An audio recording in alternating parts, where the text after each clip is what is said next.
नचिने मान्छेहरूले गाउँ छोडेकै रहेछ नि त के हो र सुनसान उराठै लाग्दो भइसकेछ गाउँ पनि कोही छैन सहर लागेकै रहेछन् सबै बाँझो छ बारी यस्तो खर लागेको घर अब कहाँ देख्न पाइन्छ बचित एकदम दुःख लाग्यो गाइस आज मैले यस्तो चिज देखेँ है हाम्रो गाउँ त किन सुनसान रहेछ भनेको त सब मान्छे सहरतिर लागेछन् घरहरू पनि अब सुन्ने सबै अब धमिराले खानु लागेको जस्तो भइसकेको रहेछ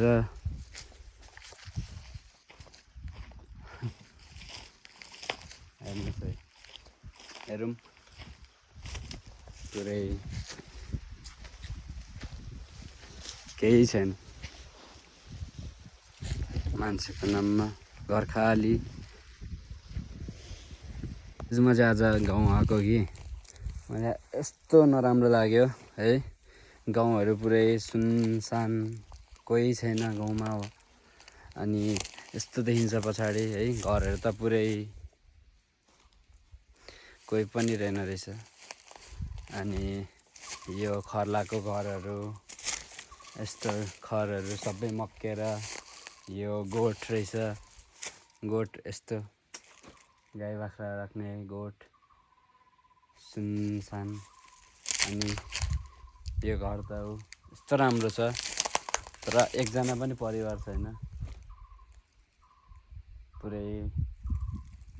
धामिरा लाग्नु लागेको जस्तो देखिँदैछ अनि यो देखेर साह्रै नराम्रो क्या है अनि गाउँ त किन सुनसान है यस्तो रहेछ पुरै त्यही भएर पनि मलाई चाहिँ गाउँ आउनु मन लाग्दैन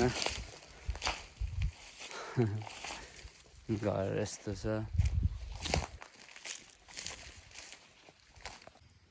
सुन गाउँलेहरू सहर लागिसकेछ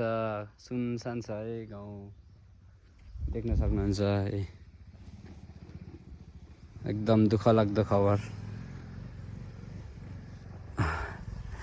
योभन्दा अरू के दुःख लाग्दो हुन्छ र यस्तो गाउँ सुनसान देख्दाखेरि नरमाइलो लाग्दो रहेछ बारीहरू यस्तो बाँझो छ